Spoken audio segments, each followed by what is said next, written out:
matin, Dimitri Pavlenko. Quelle perspective de croissance pour le monde, pour l'Europe, pour la France cette année et l'an prochain? L'OCDE a livré hier ses dernières perspectives économiques. Sa chef économiste est en ligne avec nous ce matin. Bonjour Laurence Boone.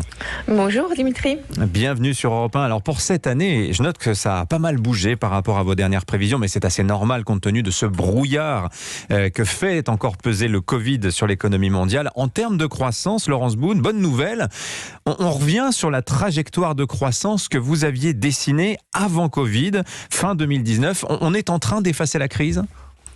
Alors vous avez raison, on est revenu sur la trajectoire de croissance d'avant-crise, mais pour les pays avancés. Et en termes d'emploi, il faut aussi noter qu'on n'est pas encore tout à fait revenu sur la période d'avant-crise. Vous verrez qu'il y a quelques pays, ceux qui ont soit moins été touchés par le virus, soit ont mis en place des mesures d'activité partielle très très fortes, qui eux sont revenus aussi à l'emploi d'avant-crise, mais c'est pas le cas de tous les pays. On est un peu plus inquiet sur les pays émergents qui ont du mal à rattraper, à la fois en niveau de production et en niveau d'emploi. Alors justement, c'est assez frappant. Il y a très très peu de pays qui sont bons dans ces deux catégories que vous mettez en avant. Si l'on s'intéresse au profil de la France, 6,3% de croissance anticipée pour cette année. C'est mieux que le niveau mondial, c'est mieux que la zone euro. Mais la France se distingue par un retour à l'emploi supérieur à 2019. Est-ce que la France s'en sort finalement mieux que la moyenne par rapport à la moyenne mondiale aujourd'hui, Laurence Boone ? Alors, ce qui est certain, c'est que l'Europe, qui a mis en place beaucoup de ces mesures d'activité partielle, de soutien aux entreprises, effectivement, et puis qu'il y a eu une vaccination assez rapide en fait, puisque c'est la vaccination qui permet de réouvrir les économies. Donc l'Europe qui a fait ça et qui avait été touchée plus que le reste du monde en 2020, vous vous en rappelez, puisque le reste du monde avait chuté de moins 3,5, alors que la zone euro c'était quand même moins 6,5. Et ben cette Europe répondit très très bien. En fait, c'est vrai. Je pense qu'il faut le dire. Les politiques économiques qui ont été mises en place pendant la crise, que ce soit par la Banque Centrale Européenne ou par les gouvernements nationaux, ou même le fonds de soutien européen qui a été décidé et qui se met en place maintenant, font qu'on a vraiment des conditions très très favorables à la reprise et la France s'inscrit parfaitement là-dedans. Alors, il y a un gros sujet aussi, Laurence Boone, qui commence à se dessiner, c'est l'inflation.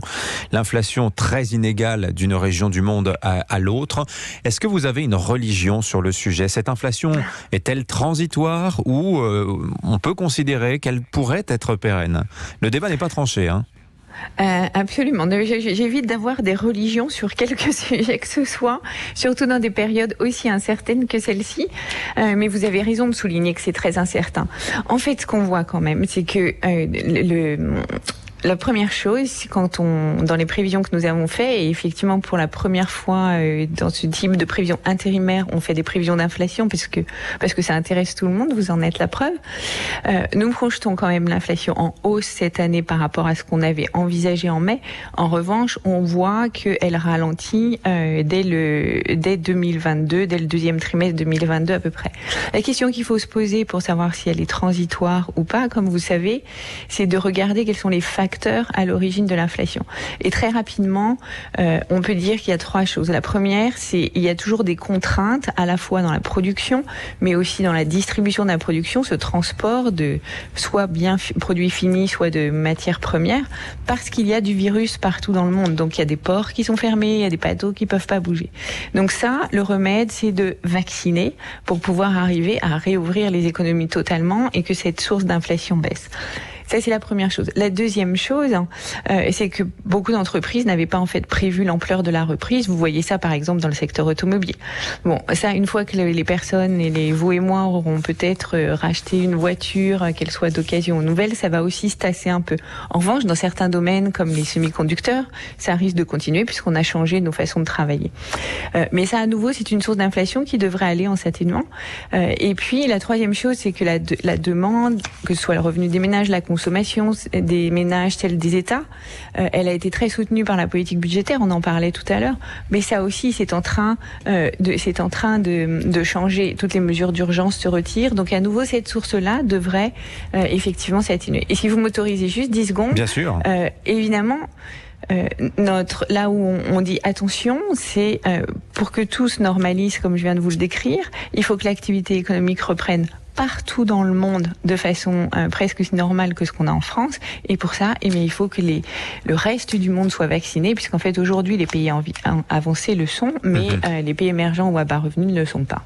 Transition toute trouvée, Laurence Boone, avec la question que je voulais vous poser juste après, puisque vous livrez des recommandations aux États. Effectivement, vous insistez sur le fait qu'il y a nécessité d'aider les pays pauvres, que ce soit dans les programmes de vaccination, mais aussi en aide économique, financière. Vous insistez aussi sur la nécessité de ne pas trop vite débrancher les aides publiques. Il se trouve qu'aujourd'hui, le gouvernement présente son budget et qu'il y a une polémique justement sur le fait que le niveau de dépenses est encore très élevé. D'une manière générale, le quoi qu'il en coûte au niveau mondial doit encore continuer un petit peu selon vous ?